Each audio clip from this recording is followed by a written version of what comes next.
This year didn't ask for more effort. It asked for presence. 2025 showed that life keeps moving, and the real work is learning how to move with it. There will always be this quiet desire underneath every single thing, and not a quiet desire that is out searching for answers, but yearning for alignment, for the kind of peace that doesn't need to be proven. Old patterns obviously are going to try to surface. You know, the urge to rush, to control outcomes, and to hold on tighter to things than necessary. But just wait, because somewhere along the way, intention and being intentional will begin to lead instead of fear.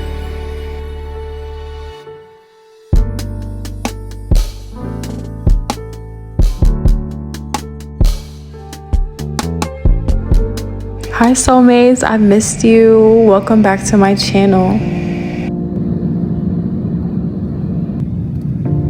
2025 clearly showed me that something happens when you stop asking for certainty and start trusting what's already in your hands. Moments get lighter. Breathing comes easier. And your body, remember, it's safe to soften. This year taught me that strength isn't loud, it's steady. It's choosing faith even when the path isn't fully visible. And as this year ended, nothing needed to be forced anymore. Not because everything was solved and figured out, but because alignment became the anchor of everything. Being rooted, fearless, certain in what's unfolding, regardless of how much information I actually had in the present moment, of course. Let's talk about the present moment a little bit, because that's really all that we have. And truthfully, soulmates, the present moment is where I found myself again. Being in Phoenix for the first time, I noticed that Arizona wakes up slowly. The soft light spilled over everything like it was in no rush to be seen. I started waking up earlier than usual, and not because I had to, but because something in me wanted to. And I just wanted to say that everybody out there has like great personalities. Even when you don't think you're good people, like people aren't bad, they're good people, they just don't know it. And when they feel like they don't know it, all you do is do some good affirmations, listen to calm music, read the Bible. You can get good spirits from that. Like there's nothing that you can't do in life. If somebody can do it, you can do it too. Never give up on your dreams.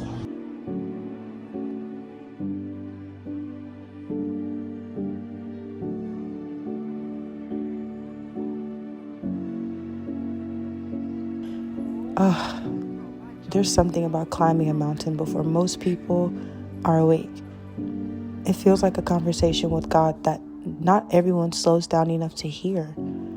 Each step up felt intentional, not rushed, not forced, just steady. And I kept thinking about how life feels heavy when you're trying to control it, but it feels sacred when you're simply experiencing it. When I reached the top of the mountain, I didn't feel accomplished, I felt aligned.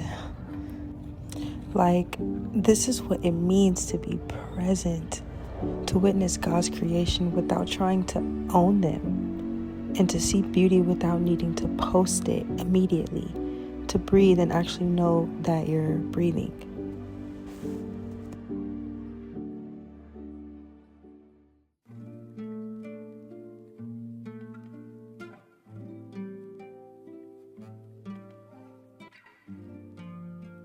You know what I realized out here? Nothing changed and everything did. The mountains were already here. The sky was already this wide, and God's creations didn't become more beautiful because I showed up. I just finally slowed down enough to see them. And I think that's what this whole trip was really all about.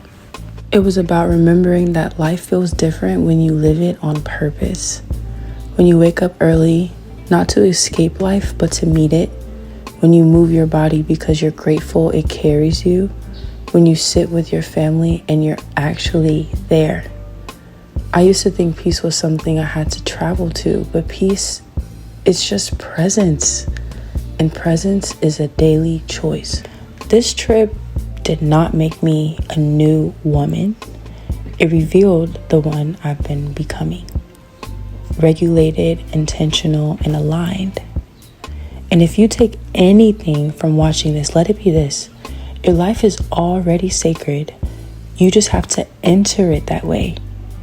In the present moment, that's where she lives.